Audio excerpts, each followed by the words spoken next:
This is an iHeart podcast. Guaranteed human. This is Tamra Judge from Two Teas in a Pod with Teddy Mellencamp and Tamra Judge. Can we take a moment to talk about Chewy? I get everything for rugby from Chewy. His food, the treats, I'm constantly reordering, the toys he destroys in minutes, even his supplements. And it always shows up fast. Chewy also handles the serious stuff, prescriptions, pet insurance, telehealth vet visits, and they're even rolling out vet clinics across the country. Their 24/7 customer service actually understands dog moms like me and cat moms, bird moms, reptile moms, all of us. And with Chewy's 1-year satisfaction guarantee, trying something new is never stressful. For life with pets, the answer is Chewy. Save $20 on your first order with free shipping at chewpanions.chewy.com/teapod. Joy is essential and it's also elusive. But now there's a new and exciting way to start your journey toward a more joyful existence. Joy 101. It's a new podcast hosted by me, Hoda Kotb. If you're craving inspiration to maximize your joy, tune into these candid, uplifting, and moving on-air chats. Listen to Joy 101 on the iHeartRadio app, Apple Podcasts, or wherever you get your podcasts. Joy 101 with Hoda Kotb is presented by CVS. Welcome to Stuff You Should Know, a production of iHeartRadio.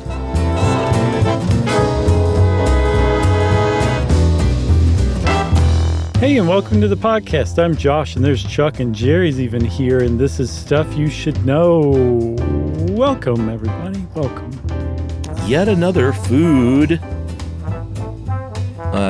Well, I was going to classify this. I don't think this belongs with our food, like coffee beans and cake, stuff like that, but food industry. Sure. Sweet. Can't stop talking about food. That's what I say. I love it. This is more, food industry, massive problem the world faces now, that kind of thing. It's in that suite, like the huge problem suite. Right. That's where I would put we get it. A lot of those. Yeah, we do.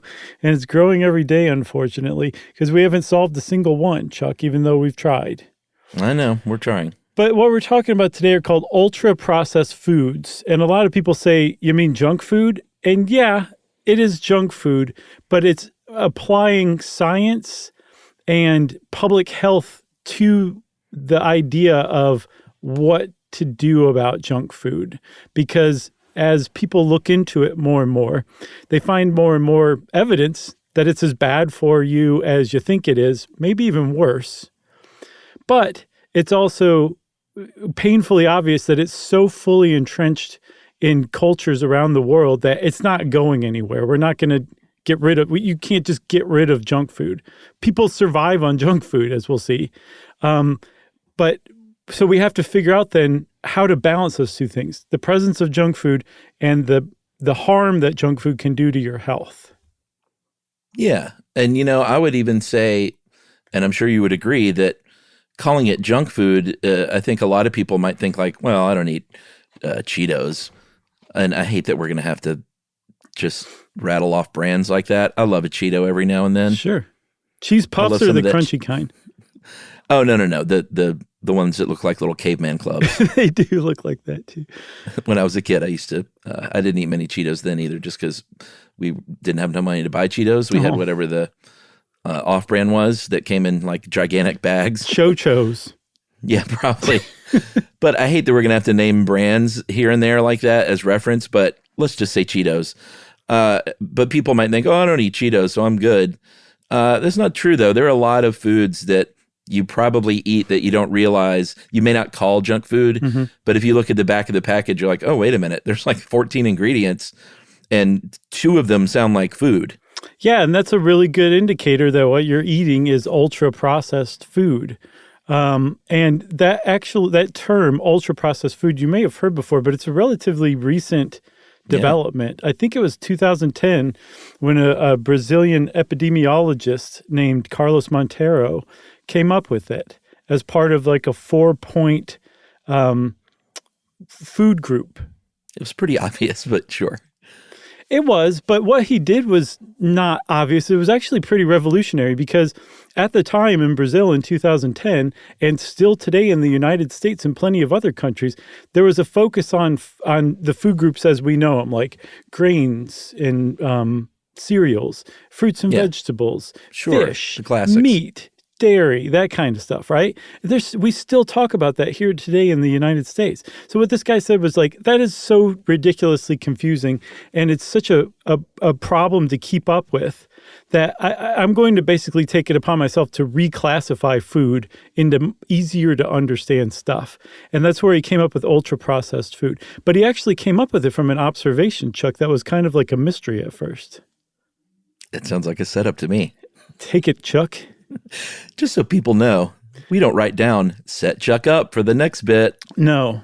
It's just very organic. It is, and it's getting clunkier as we're entering 14th and 15th year. Organic and clunky. Rather than taking it as a setup, you're like, sounds like a setup. Yeah, he did notice something. He realized that the purchase of actual sugar by Brazilians had gone down a lot between the 1980s and 2000s, but obesity and type 2 diabetes were still on the rise. And I guess he thought it's almost as if they're getting all that sugar from other things that aren't just bags of sugar. Right. And so he looked to the packaged food industry and came up with a system to classify it. And never has there been a system that should be an acronym that's not. No. It's so frustrating. It's even capitalized, NOVA, N-O-V-A. I'm like, what does it stand for? Nothing. Absolutely nothing. Right. Not your ordinary variant analysis. Yeah, I worked on it even. That's what I could come up with. Oh, really? Yeah. Okay. No, I think the reason he chose NOVA is because NOVA means new star. So I think he was saying like this is providing like a new North Star to guide people toward nutrition, I guess. Or that he is the new star of talking about food. Right. That's what he talks about himself as, for sure. So I guess we should talk about the four groups. Group one is what you might call like whole foods, which are, it's just food. It's unprocessed. It's fruit and it's meat and it's the eggs and stuff like that. Comes out of a chicken's butt and into your mouth. Hopefully there's something in between that happens though. Right. And that's a good point too, because people be like, well, meat's processed. Yes. Group one also includes minimally processed foods. So the distinction isn't that it's totally unprocessed. Right. The distinction is that it's substantially intact, hasn't been pulled apart and put back together again. And its nutrient composition as it exists in the cow that's walking around or the chicken that's walking around or the plant that's growing remains basically the same in this form, this minimally processed form. That's right. That's group one. That's what you should shoot for. Group two are processed foods, a little more processed. And, we're talking about oils, packaged herbs. These are things that are used as ingredients or things to cook other things. Right. Yeah. So if you put group one and group two together, what you're doing is cooking. And you're coming up with basically group three foods. And basically anything that you cook in your kitchen using normal ingredients, even things like cakes and cookies and things like that, if you're using sugar and butter and basically whole foods from groups one or two, you're coming up with group three, which are processed foods, but they're recommended processed foods. So the kind of foods that you're making yourself, or if you're buying it at the store, it's being processed in a way that is still retaining as much of the nutrients as possible with as few additional ingredients as possible. And the ingredients, like you were saying before, you can understand what they're saying in the ingredient list. Yeah, like if you see some strawberry preserves on the shelf of a grocery store, and it says, and this is actually in our research and something we'll point out later again probably, but food brands are starting to tout stuff like this. Like I bought some. We don't eat a lot of like frozen treats like ice cream and stuff, but I got some because it's summertime. Mm-hmm. I wanted to get my daughter some like a little treat, a little frozen treat, like some fruit pops. Okay. And when you go down the fruit pop aisle, that aisle especially is made up of things where they'll say like 3 ingredients in big letters on the front, like, cane sugar and water and real fruit. And partially extruded weirdness. Yeah, that's the third ingredient. But that would be a group 3. And there are, I think the bell has been ringing. So food companies are beginning to tout things like fewer ingredients here and there. So they don't fall into group 4, which is the ultra processed foods that we're going to talk about today. And these are, contain a lot of engineered ingredients. When you look at the back, that's when you're going to see things like soy protein and hydrogenated fats and things like that, and things you can't even pronounce. Right. And the longer the list of ingredients is, the likelier it is to be in group 4. The more difficult to understand ingredients are probably in group 4. And then also, even without looking at the ingredient list, you can usually catch a group 4 type ultra processed food because it's heavily marketed. There's lots of colors and neat logos and stuff like that, and you've seen ads for it on TV. Maybe a cartoon character. That is definitely a hallmark, right? That's a definite hallmark of ultra processed foods. So you can usually just tell from the packaging. And then to kind of meet the industry where it's going to, some people who are into the NOVA system of food groups say, actually, if you see a packaged food or a pre-prepared food that is making health claims, you should actually take that as a signal that it's not actually healthy. That healthy foods don't have to tout that kind of stuff. Unhealthy foods are the ones that you have to watch out for when they say healthy, low fat, all that stuff. It actually means it's ultra processed. Right. Like you won't see a bunch of bananas with a sticker that says now with more potassium. No, and if you want to kind of imagine what the difference is between, where we are between ultra-processed foods and actual whole foods, like imagine Mountain Dew, the Mountain Dew logo, all of the Mountain Dew advertising you've ever heard. You remember they used to say it was extreme with just an X? That is like classic ultra-processed food marketing. Yeah, now imagine, kids. Yes, for sure. Now imagine that same ad campaign was for pears. Like it'll make your brain do a somersault, just trying to come up with it. And that's, look at that shape. It really kind of brings into stark contrast the difference between ultra processed foods and whole foods from groups 1, 2, or 3. Yeah, it's pretty sad. And they've been, there's some staggering facts in here. The first one that I came across was right here on our first page, where it says that in the US and the UK, ultra processed foods make up more than half of the calories that we eat, period.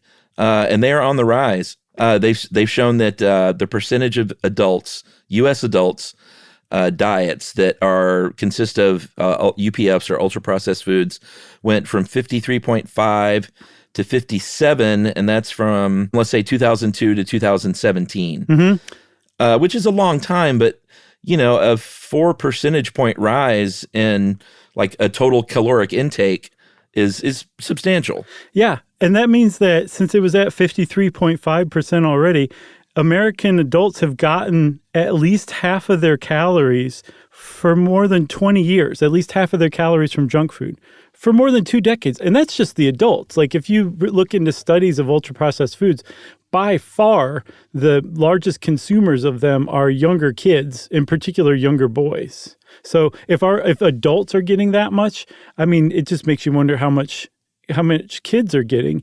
And it just so happens that that's our next stat. Kids over an 18-year period from 99 to 2018, they went from 61% to 67%. Man. And they found that, it's generally across all races, save one, which is pretty amazing and awesome. Hispanic adults don't eat nearly as much ultra-processed foods as other people.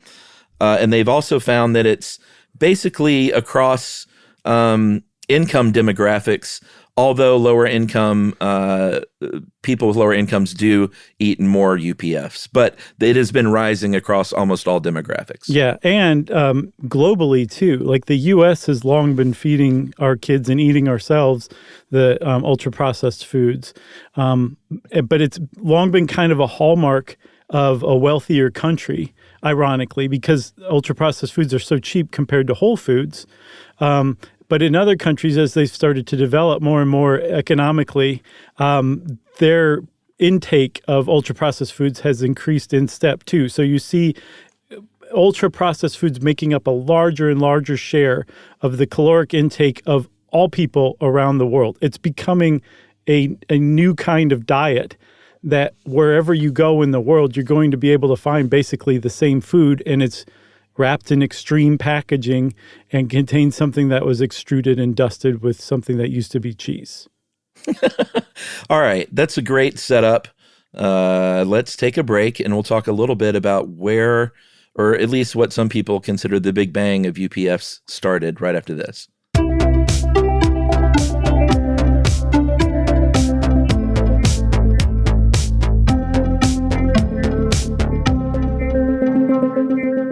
This is Tamara Judge from Two Teas in a Pod with Teddy Mellencamp and Tamara Judge. Tamara here. As you know, my dog Rugby is like one of my kids, and I don't play around when it comes to taking care of him.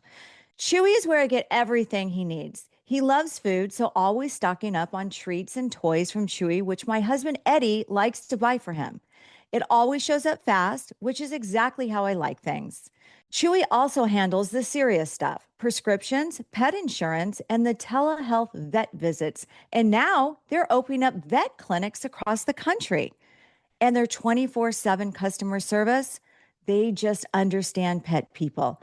Plus, with Chewy's 1-year satisfaction guarantee, trying new things is never stressful. Chewy just makes caring for Rugby easier, and that matters to me. For life with pets, the answer is Chewy. Save $20 on your first order with free shipping at chewpanions.chewy.com/teapod. Joy is essential, and it's also elusive. You can't order it, you can't borrow it, or simply hope it into life. But now, there's a new and exciting way to start your journey toward a more joyful existence. Joy 101. It's a new podcast hosted by me, Hoda Kotb. Together, guys, we'll have meaningful conversations with the world's most fascinating people. Entertainment legends, sports icons, wellness experts, and everyday people will share how they find, allow, and experience joy. And I'll offer some of my own tips and takes on seeking a more balanced and harmonious life. If you're craving inspiration, support, and useful tools to maximize your joy, tune into these candid, uplifting, and moving on-air chats. Joy after a breakup, joy as an empty nester, joy after a loss, joy as a caretaker. This new podcast will speak to you. Listen to Joy 101 on the iHeartRadio app, Apple Podcasts, or wherever you get your podcasts. Things are getting eerie this week on Snafu with Ed Helms. My Favorite Murder hosts Karen Kilgariff and Georgia Hardstark join me for the unsolved kidnapping of William Morgan. It's a great true crime story filled with secret society intrigue and murder. Freemason files. Karen, you just birthed a conspiracy, and I'm here for it. Yay. Listen to Snafu on the iHeartRadio app, Apple Podcasts, or wherever you get your podcasts. Here's something that should not be as complicated as it is. Getting a racist statue removed. And here's something that should be a whole lot easier than it is. Getting a new one put up in its place. As long as there's a politics of race in America, there's going to be a politics of remembering the Civil War. To get to school, I had to go down Robert E. Lee Boulevard. Get to the grocery store, I had to go down Jefferson Davis Parkway. If you're an historian and you leave out half of what the history is, you're not doing your job. I'm Akilah Hughes, and Rebel Spirit Season 2 goes deep on both of those things. The fights, the politics, the people who won, and my personal campaign to add something to the Kentucky State House that's actually worth the wall space. We are more than our bodies. We contain essence. We contain spirit. How do you represent that? They are just fueling a fire that is really catching. You'll see what I mean. Listen to Rebel Spirit Season 2 on the iHeartRadio app, Apple Podcasts, or wherever you get your podcasts.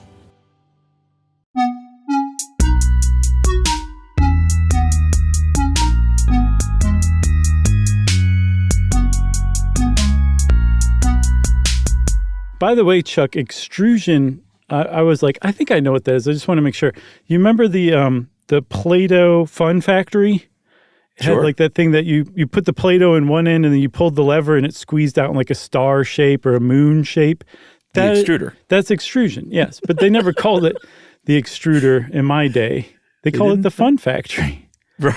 The Star Maker. Sure. All right. So if you want to look to where some people consider the Big Bang, or at least as Anastasia Marx de Salcedo. Yeah? Salcedo? Yes. Yes. Nice. Anastasia is a journalist who wrote a book called Combat Ready Kitchen, How the U.S. Military Shapes the Way You Eat.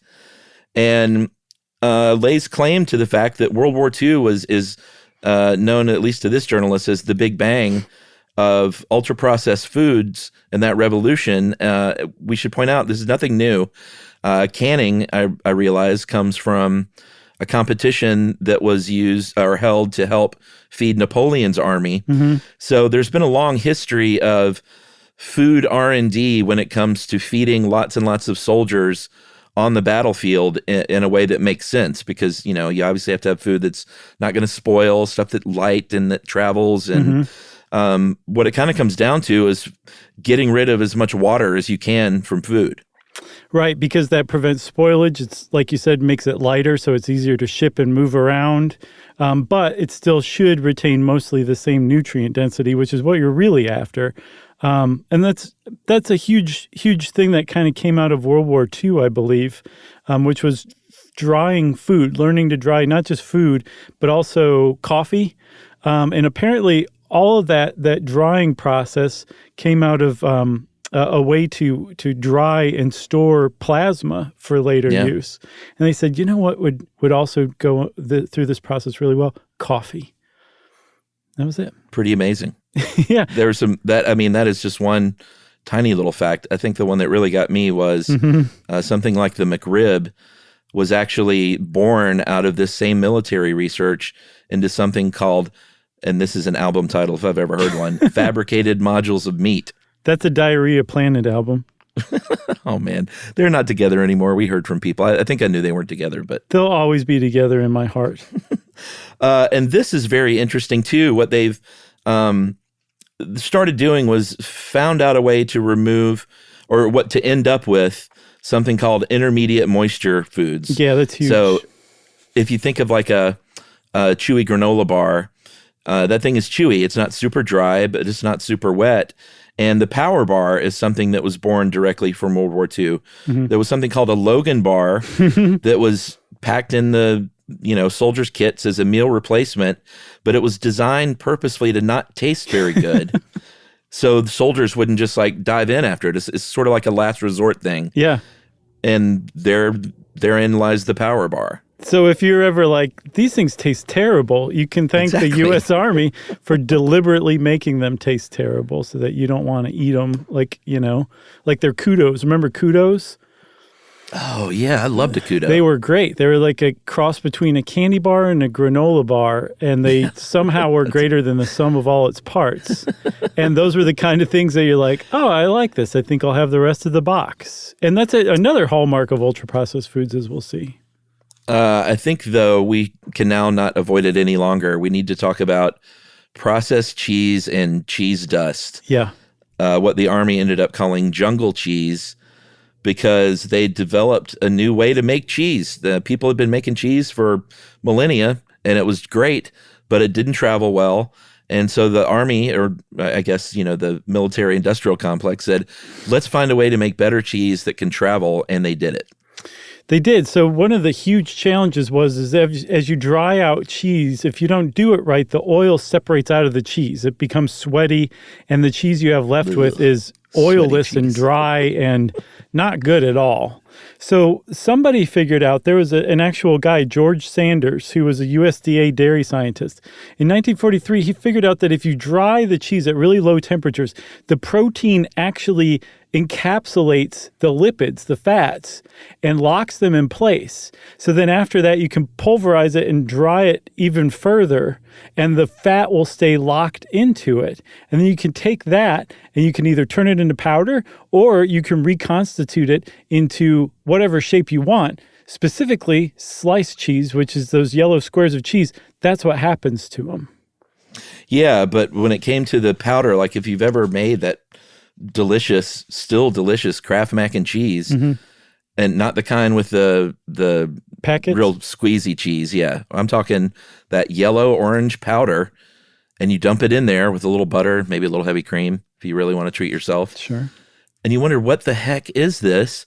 It is cheese. It's just cheese that has been ultra processed, thanks to George Sanders, and he would shred it up and then dry it out, and then it would harden up, and then he would grind it and then dehydrate it even more. And eventually you do that over and over, and you get down to that beautiful orange powder.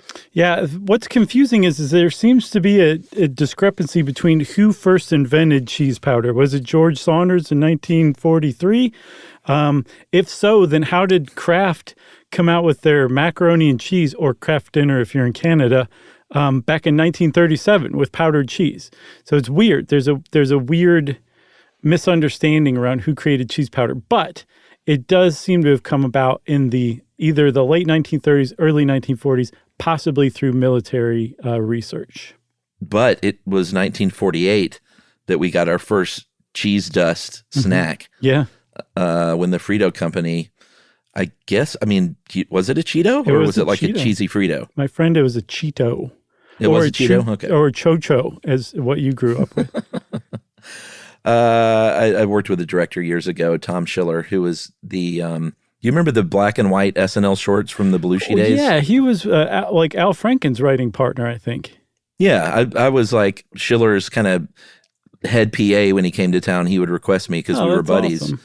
And he was great, with like one of the best dudes I ever worked for. But he, as a gag, would he didn't even like Cheetos, but he would eat Cheetos on set with a white surgical glove just to make people laugh. That's funny. There's these little finger protectors that look like tiny condoms that you put on your fingertips. And I used to use those to eat buffalo wings just for effect. Well, but that also has a practical effect, because that sting can go to other places, you know? If you rub your eyes or... Oh, sure. But I still rub my eyes with little finger condoms on anyway. I'm just that dumb. No, you got to take those things off. I forget every time. Or I accidentally swallow one when I'm licking my fingers. I don't get the hot wings. I haven't eaten a buffalo wing in years. Oh, Chuck, you're missing out. I get the lemon pepper now if I get anything. Okay, that's good too. But I think you can mix it up a little bit. All right. They always... this is no good for my digestive system. So you said something that I think is, I hope your digestive system comes back around so you can eat some buffalo wings again. I appreciate that. But you said something a little while back that I think is worth kind of fleshing out. And that is that this stuff that's cheese dust used to be cheese. It's actually made from real cheese. Yeah. And that is an argument that a lot of people make when people poo-poo junk food, ultra-processed food, that kind of stuff. They're like, it basically amounts to, you're afraid of science is what you're responding to. This is still food. In some cases, it's more nutritional than the whole food it was made from. Yeah. So what's the problem? And we'll get into that whole thing, but I just wanted to kind of point that out, because you did. Yeah. You did hit on something that's worth saying. Yeah, we're just Luddites. Sure. I'm a convert though, through this one particular study that we'll talk about that I think is very mind changing. Ooh, all right. That's a nice tease. But first, Chuck, I think we have to talk about corn, because you can't really do all this. You can't make very cheap, ultra-processed foods without very cheap base ingredients. And corn is about as cheap as they come in the United States. It is now, because they, over the years, figured out how to grow corn much more efficiently and much more densely. The 1920s and 30s is when they started to develop these new strains of corn. The corn ears themselves are actually bigger, and they could pack them in a lot more. And I believe between the 30s and the 2000s, an acre of corn yield jumped from 30 bushels to about 140. That's crazy. Which is a big, what is that, a 4-fold increase? A little more, actually. Yeah, it's like almost five. Yeah, we did it. We got there. They got there, or we got there math-wise, but they got there corn-wise. And now corn is the largest crop in the United States. It accounts for about 25% of all crop sales in the U.S., with only about a third of that being used for actual food and some other industrial uses that don't include ethanol or livestock feed. Right. But because we're feeding most of that corn to our livestock and then we eat the livestock, we're in turn still consuming the corn. Yeah, in a very young one's way. Right, sure. But I didn't get that, but I love the young ones, so nice. But the reason corn is so profitable and so well grown and so tinkered with is because it's so heavily subsidized in the United States. Like the government will pay you to grow corn. Sometimes they'll pay you to stop growing other crops to grow corn. If your crop goes bad, they'll give you money for it because you tried to grow corn. It's just extremely subsidized, which means that there's always a market for it. You're always going to be able to sell it. So lots and lots of people grow corn. So that's what we use as our staple crop to make almost all of our other food from. And that was discussed at length in the really great book, Dorito Effect by Mark Schatzker, which we talked about in our junk food episode. Because remember, we did one just on junk food. This is different. Right. This is slightly different. We grew a little corn growing up a couple of times. I think it was kind of a pain, so we didn't end up doing it more than like once or twice. But we had a very robust garden over about an acre. Nice. I lived out in the woods like a yokel. I've talked about canning our own food and stuff. Yeah. But corn was something we grew a little bit every now and then. How much do you want to talk about high fructose corn syrup? I mean, we did a whole episode on it. Right. So how much do you want to get into this? Should we tell people how it's done again? Yeah, I don't know that we ever talked about how it's made, did we? It seemed all new to me. No, we talked about it. We had to have. But I mean, it's a great example of, wow, you really just shifted from this corn story of you growing it to whether or not we're going to talk about high fructose corn syrup. It was like a whiplash. And now we're talking about it. Yeah, clunky. In year 14. Well, why don't you go over it then? Because I'm done with it. No, I'm just kidding. You should talk about it though, because it is pretty interesting. Yeah, and the reason why it's so interesting is because high fructose corn syrup is just one of the many things that are made out of a single batch of corn kernels. That's what makes it such a great poster child for ultra processed foods, because out of a single kernel of corn, you get everything from the corn oil from the germ, from the fiber from the shell gets sent off to be used in breakfast cereal. So if you see corn bran or corn fiber or something like that, it was separated out from what eventually became high fructose corn syrup. The stuff that's left over is corn starch and corn gluten. And gluten gets fed to the livestock. And the corn starch you could just use around your kitchen. They use it in building materials. And that you can also use it to create high fructose corn syrup. So just that one process of taking some of that corn converts it into all these different things, from building products to high fructose corn syrup to cattle feed, just with this one type of corn. Dent corn is what it's called. Yeah, it is. It's one of those things where you wish HFCS wasn't so bad for you and in everything, because when you look at that process that you just described, it's hard not to sit back and as food science, and pat themselves on the back and just say, what a amazing process we developed, that all of this stuff is being used in all these different areas. And in the end, we get our evil ingredient. Right. Yeah. Yeah, for sure. But I mean, not all of it is evil. If you've ever had a cardboard box that you had trouble pulling apart to recycle because the adhesive was so strong, you can bet that was made with corn starch. Or the adhesive? Yeah, the adhesive, industrial adhesives. Some of them power some of our machinery. Ethanol is made from a lot of corn. So it is like a real, pat on the back for science, like you were saying. It's just that nutrition science, as we'll see, has not figured out how to take that stuff and make it work for humans the way that we can make a machine work with ethanol derived from corn. Yeah, and I think where they... I was about to say where they erred, but they would say this was the genius part of it, was the corn syrup that they end up with after all those processes is dextrose, basically.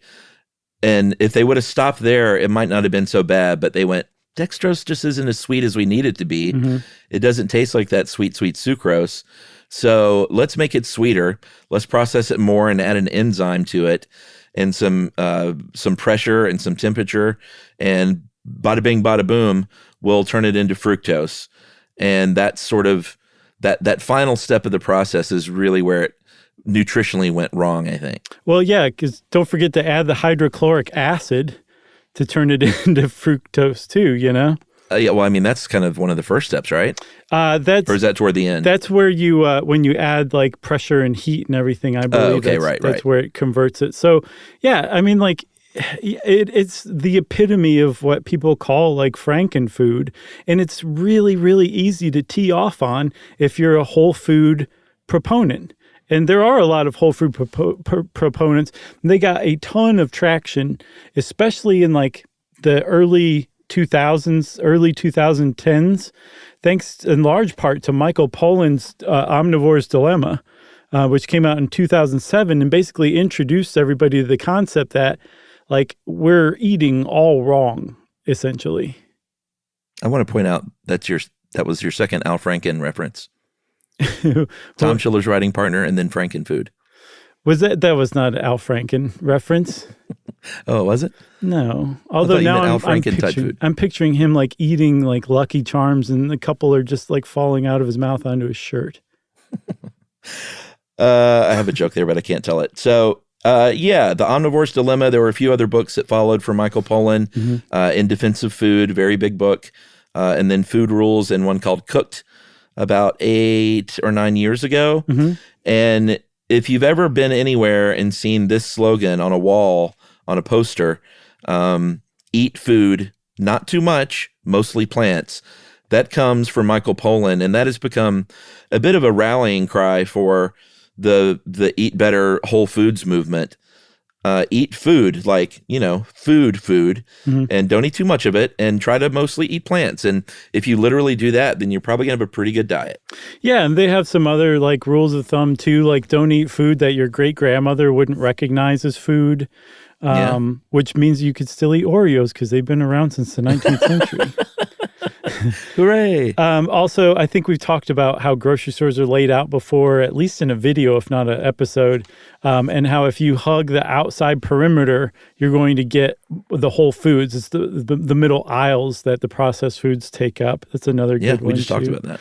And then avoid foods with like more than 5 ingredients. That's a little restrictive, but you get the point. The fewer the ingredients, the likelier it is to just be whole foods without a whole bunch of added stuff and tinkering and engineering to make it taste the way it's supposed to taste.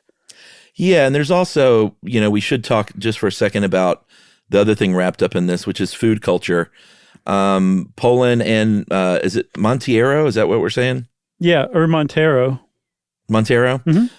They both talk a lot about food culture, which is not just the things you're putting in your mouth, but how you look at food and dining in general, which is to say that they believe, and I would tend to agree probably, that too many people these days are just grabbing food as they quickly move about life from appointment to appointment or commitment to commitment, rather than the days where you could cook a meal and sit down as a family and eat it together. And he's not just saying like, this is good for the family, even though it is.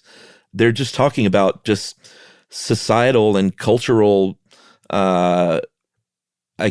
norms and how they've changed over the years and how we should strive to sort of get back to that, because chances are if you're sitting down at a table with your family and you're eating together, you're probably not, dumping a bunch of chicken nuggets on a plate. Probably not. You may. That's what we did in the 70s, sort of. Even if you are, though, that's still probably preferable to eating them in the car while you're hurrying, to piano practice or something like that. Right. At least you're sitting down together. So there's that aspect of culture to it. One of the problems, though, Chuck, is if you've ever, taken steps to replace some of your ultra-processed foods with some, whole foods that you cook yourself, the difference in time that it takes to prepare those foods is really significant, and it can be really tough. And that just kind of goes to underscore why ultra-processed foods have become so ubiquitous. They fit really, really well into our current culture of like, go get another thing done, sign up for another extracurricular activity. Like, you can eat these foods like anywhere. They're available anywhere. And you can basically just snack throughout the whole day. You'll never even need to eat a meal, and you can do it in your car the whole time while you're going from place to place. Yeah, I mean, that's one of the big criticisms of people like Poland and Montiero, which is like, who was cooking this stuff back in the day? It was probably a housewife in the kitchen or a domestic servant, or previous to that, and previous years, enslaved people. And it's really easy to sort of sit back and say, if you're in a certain income bracket, and say, hey, slow down, cook your meal, you're going to get criticized probably. It comes across as a little tone deaf, especially when Poland says something that he said in 2009 in an article that 70s feminists thoughtlessly trampled the pleasures of cooking in their rush to get women out of the kitchen. He did say that men should also cook, but like, you can't lob out a statement like that and not expect blowback. Like, someone has to cook these meals, and to income families, it's like, it's tough. There's not a lot of time to do that and to shop for these foods. So we see why it's a problem, basically. Definitely. And there's more problems too, that you could use to critique the whole idea of, eating whole foods and all of the extra time and effort it takes.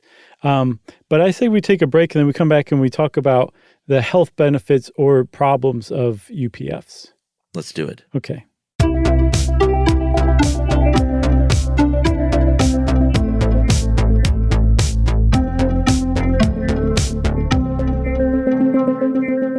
This is Tamara Judge from Two Teas in a Pod with Teddy Mellencamp and Tamara Judge. Can we take a moment to talk about Chewy? I get everything for rugby from Chewy. His food, the treats, I'm constantly reordering, the toys he destroys in minutes, even his supplements. And it always shows up fast. Chewy also handles the serious stuff, prescriptions, pet insurance, telehealth vet visits, and they're even rolling out vet clinics across the country. Their 24/7 customer service actually understands dog moms like me, and cat moms, bird moms, reptile moms, all of us. And with Chewy's 1-year satisfaction guarantee, trying something new is never stressful. For life with pets, the answer is Chewy. Save $20 on your first order with free shipping at chewpanions.chewy.com/teapod.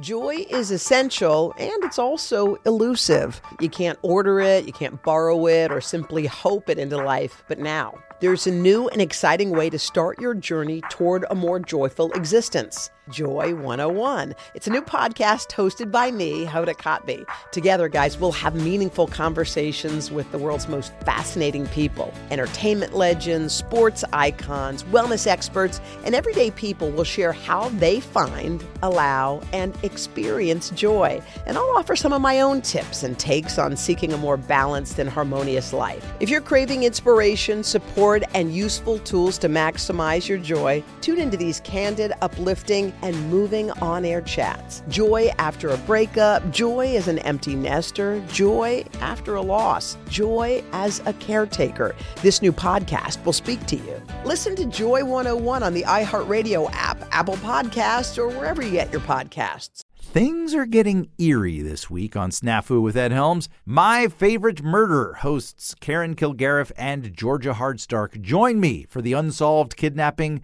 of William Morgan. It's a great true crime story filled with secret society intrigue and murder. Freemason files. Karen, you just birthed a conspiracy, and I'm here for it. Yay. Listen to Snafu on the iHeartRadio app, Apple Podcasts, or wherever you get your podcasts. June is Black Music Month, and on the Drink Champs podcast, we're speaking with the hottest names in the culture, like Sway Lee. Do you realize how legendary you are? I appreciate that. I be seeing it, but I'm like, man, I still got like so much more to do. Like Prince, he dropped like 30 albums. We dropped like 5 right now. Like, that's the rate we gotta be going. Yeah, that's a good attitude. You'll also hear stories from industry legends and hip-hop pioneers like Fab Five Freddy. I directed one of Nas's early videos. Which one? One Love. Wow. Yes. I literally filmed in his apartment in Queensbridge. Wow. His moms was still up in that apartment. Nas was just beginning to take off. His pops used to live near me in Harlem. His dad introduced him to a whole lot of, conscious stuff, and he made a young prodigy. No matter the era, Drink Champs brings you the biggest names and the most unfiltered conversations. Listen to Drink Champs from the Black Effect Podcast Network on the iHeartRadio app, Apple Podcasts, or wherever you get your podcasts.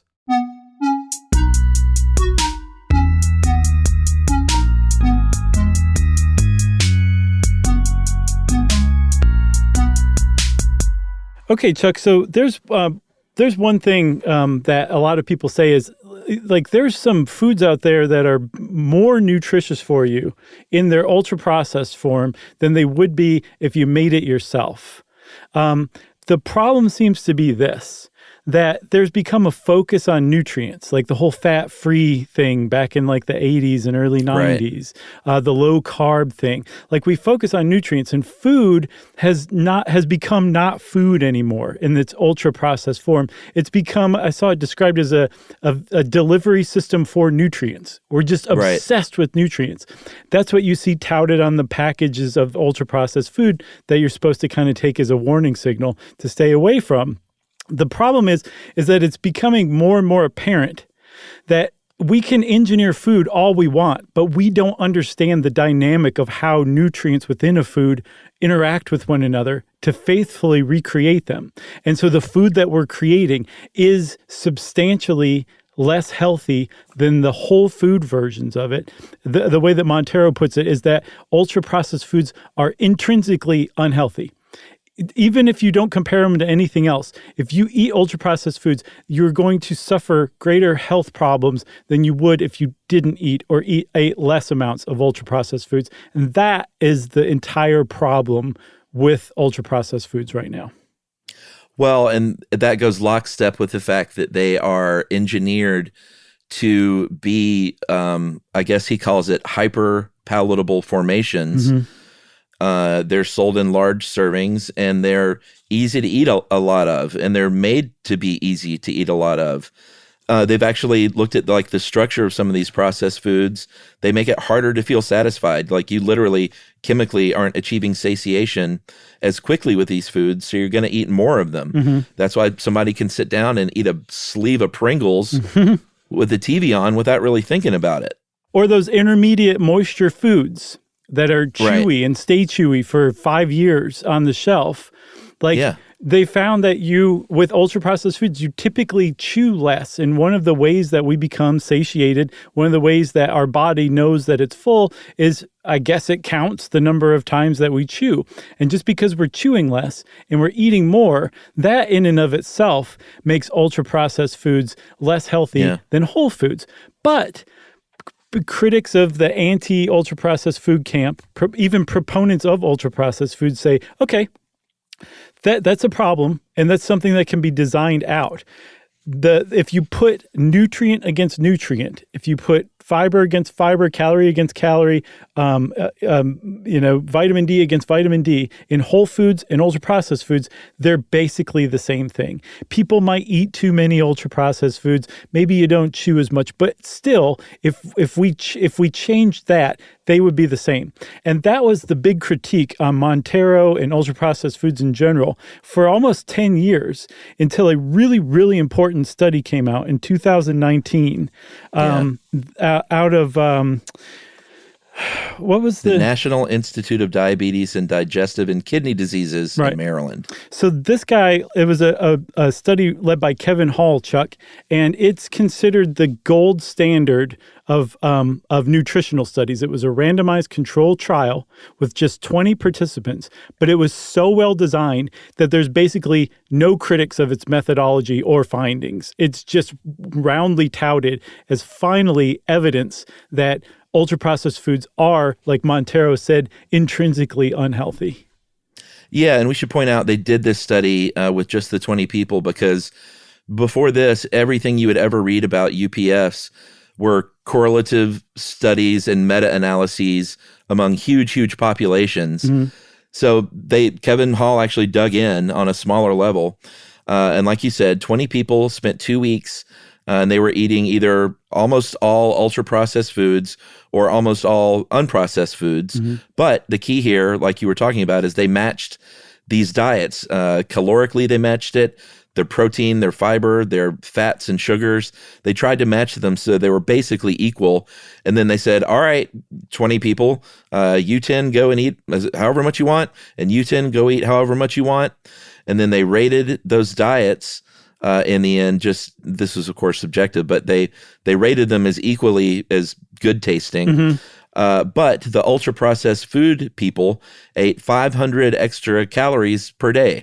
Yes. So that's like eating an extra Big Mac a day. Imagine if every day you just also ate an extra Big Mac on top of everything else you ate. Sounds so good. Or an extra Taco Bell beefy 5-layer burrito if you're into that. It's getting even better. So yeah, it's good in moderation on occasion, but eating one every single day on top of the food that you ate. That's problematic. And so they also found, Chuck, that the people who were in the ultra-processed food group, they gained about 2 pounds over the 2 weeks, while the control group lost about 2 pounds. Yeah. So they found, like, no, this is actually, this stuff is actually, when you compare apples to apples, the ultra-processed food is actually unhealthier. Like, it was finally proven, what basically everyone suspected. But because it hadn't been proven, there was room to argue against it. And since then, it's become harder and harder to argue in favor of ultra-processed foods, at least as they exist today. Yeah, that's just like how healthy they are. There are all kinds of environmental concerns. We've talked a lot about biodiversity, agrobiodiversity, and putting all your eggs in one basket. Crop-wise is really bad if disease comes along. Yeah. Like we've seen it happen time and time again through history. And we're at the point now, this is another sort of fact of the show for me. There are hundreds of thousands of edible plant species, but more than half of the calories that humans on planet Earth consume come from rice, corn, and wheat. That's it. I noticed that. That's not agrobiodiversity. No, it's putting all of your corn in one basket. That's right, which is a good way to carry corn. It is. Not knocking the basket. No, it's particularly a green and yellow basket. That's right. But agrobiodiversity it's an extra concern, because it's kind of like, by limiting our diet globally, we're also, we're not only harming our health, we're harming the ecosystems of Earth's health as well. And then in addition to that, all of that slick packaging and wrappers and all that, those require natural resources to make, and they are automatically converted into waste after you are sold that ultra-processed food. Yeah. And if you consider Earth's natural processes as belonging to all humankind, it can kind of start to tick you off that there's companies out there that are using these natural resources to market their extremely unhealthy foods to immediately be converted into waste. It's kind of irksome, you know? It is. As for Monteiro and Brazil, they have made some big changes. About 8 years ago in 2014, their government created basically a whole new health guideline kind of based on this NOVA framework. And they don't categorize foods according to like how much fat they have and how much fiber and how many other nutrients they have. They base it on that NOVA framework and talk about food culture a lot. They say to eat regularly and carefully in appropriate environments and whenever possible in company.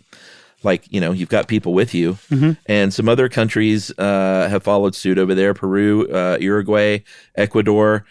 France has jumped on board as far as saying just try and avoid ultra-processed foods altogether, or at least try and limit them. Mm-hmm. And we haven't seen it as much in the U.S. aside from what I mentioned earlier, which is certain manufacturers sort of seeing the future and knowing where this is headed and trying to, I guess, get ahead of the curve and tout how few ingredients they have. Sure.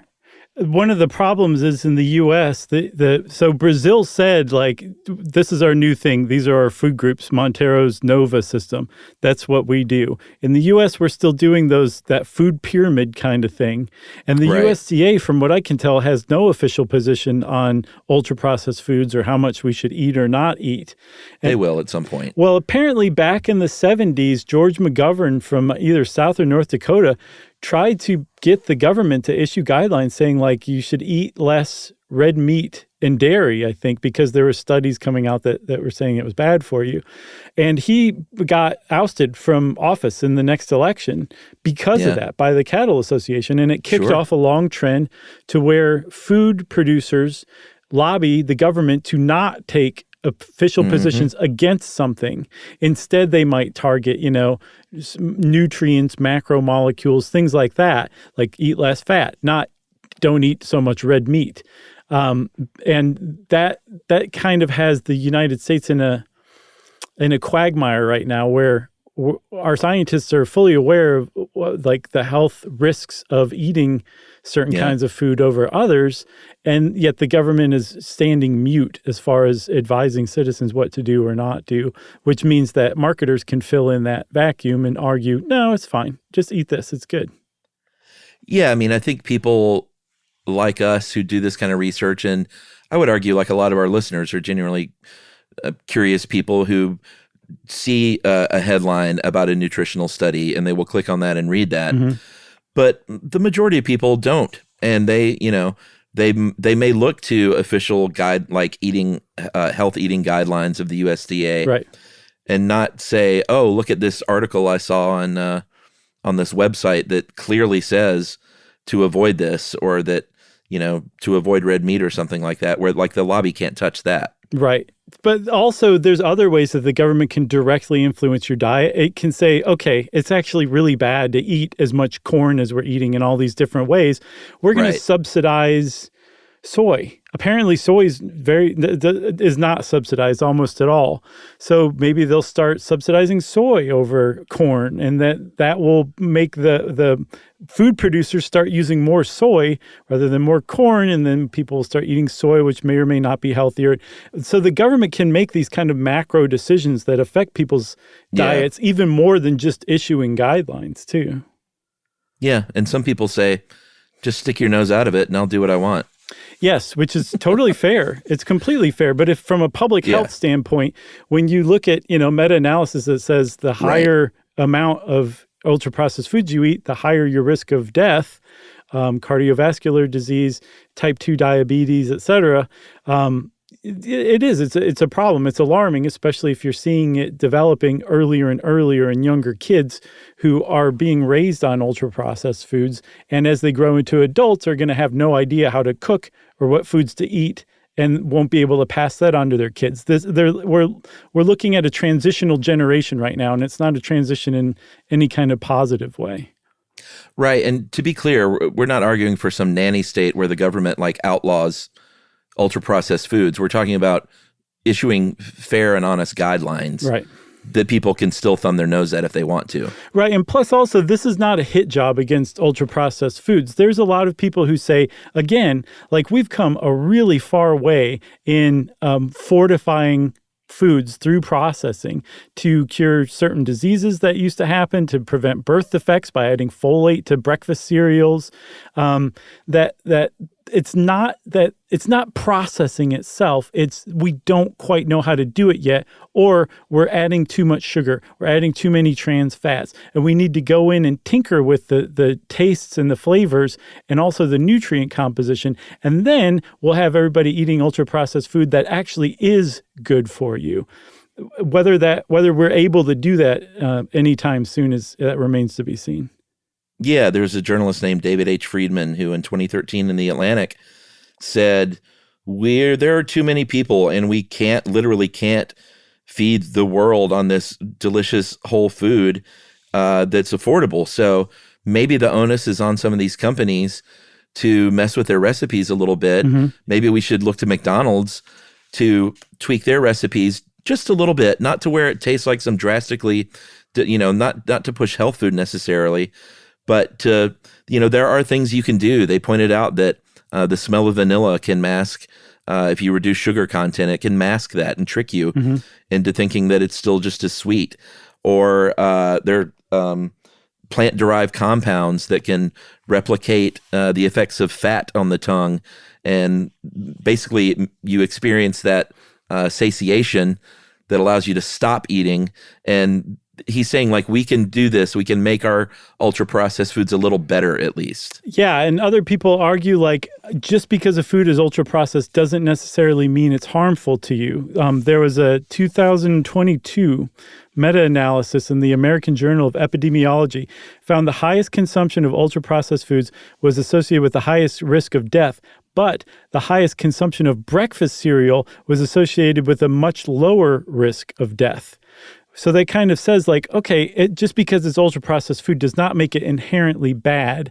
And it also suggests that we may be able to make healthier ultra-processed foods. Again, the problem is it seems like nutritional science is not at a point where it can advise food companies on how to actually do that in a way that can actually replicate the nutrition you get from whole food. We just can't do it right now. Yeah, and I think the truth is if a large fast food retail chain tweaked their recipes to make them a little bit better, people may notice there may be a stink, and then, you know what? People would still go there and eat that stuff.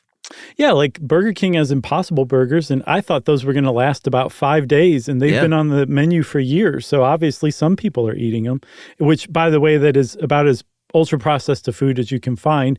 It just happens to be healthier? Non-meat. I guess. I don't know. It could be plant-based. Plant-based. There you go. Yeah, I had a Beyond Burger the other day. It was delicious. Talk about... they're really good. Do they make you gassy? I mean, I couldn't tell any difference. I'm always farting, so who knows? Your bowels didn't step it up a little after? No, business as usual. Oh, I have to like sleep in another room after I eat like an Impossible Burger. Yeah. Oh, interesting. Okay. Yeah. I'm considerate like that. Well, I haven't had Impossible. I don't know how much different they are from Beyond. It's probably about the same thing, right? It's basically the same. Although I will tell you this. I would buzz market Incognito's chicken tenders. They are good. They nailed... Plant-based? Yes, they nailed chicken tenders. Like if you pull it apart and look at it, you're like, yes, this is not chicken. But it looks kind of like chicken and it tastes like chicken. That's why they do blindfold studies. Right, exactly. But they did a really good job. I would recommend those if you can find them. All right, I'll have to try that because fried chicken is one of my Achilles heels, as we know. Totally. You got anything else? I mean, we could go on about this for hours if we wanted to. Oh, I've got one more thing, Chuck. I do have one more thing. So another huge critique is that whole foods, non-ultra-processed foods are typically much, much more expensive than ultra-processed foods. And so it's a lot easier for people to be like, yeah, just eat whole foods, you know? Not only is that not taking into account the time that people don't have, it's also not taking into account the lower income that a lot of people have. So it's kind of shaming people for what their only option to eat is. And that's a huge criticism of that kind of anti-ultra processed food camp too. Well, and kind of ties in with the tone deafness of just spend 3 hours shopping and cooking for your family and then sit down and eat it together like the 1950s. Exactly. So that's it for ultra-processed food for now, until we do another episode on it in a few years, probably. Ultra-processed foods. Right. Somebody will come out with another name for junk food, and we'll do an entire new episode on it. Or we'll just get to that space food we all yearned for when we were kids, where it's like a dinner pill. Yeah, apparently space food sticks was like one of the first ultra-processed foods. It was Pillsbury. Did you ever have those? I mean, I had that, ice cream of the future stuff that eventually morphed into Dippin' Dots. These were more like an energy bar. Okay. Yeah. I don't think I had those. Oh, well, did it taste like ice cream? Maybe. And it was made of little tiny BBs. Who knows? It is funny, though, how much like the Army and NASA has influenced the food that we eat. Yeah, for sure. I got nothing else, though. So hats off to NASA and the Army for coming up with the food we eat. That's right. If you want to know more about ultra-processed foods, go start reading up on it. There's a lot from both camps on the internet to satisfy you, to satiate you. And since I said satiate, it's time for listener mail. I'm going to call this one of two kidney transplant emails we're going to read. We're going to read the next one in the next episode. Okay. But boy, we heard some really good stuff and got great feedback and heard from some donors and some doctors. And this is from an RN in South Dakota named Danielle. Hey guys, longtime fan, first time writer. I've been waiting 7 years to be able to contribute to your lovely show. And that opportunity hit after your kidney donor rep. I'm a nurse who works in a small city hospital on the kidney transplant floor. You did a great job with this info, but I do want to inform you that anti-rejection medications must be taken for life, although the dose might change. I think I said you can eventually get off of them, which apparently is We not were true. just trying to be optimistic. Right. And Chuck, you said the fact of the show was that all kidneys stay in your body. But here's the fact of this listener mail. I had a patient at one time with 5 kidneys in their body. Oh my God. Because they had been through several transplants. They had chronic disease that caused each kidney to last about 10 or 15 years. And trust me, I was sure to pull up those radiology images to see. Wow. But apparently Danielle believes in patient privacy because Danielle did not send those to me. That's nice. Thanks for spreading tolerance, unbiased-ish information, and light conversation to the world. Very nice. Thanks a lot, Danielle. Thank you for saving lives and mending broken kidneys. Yeah, all 5 of them.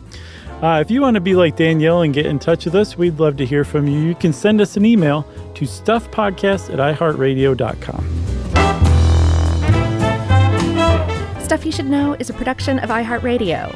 For more podcasts from iHeartRadio, visit the iHeartRadio app, Apple Podcasts, or wherever you listen to your favorite shows.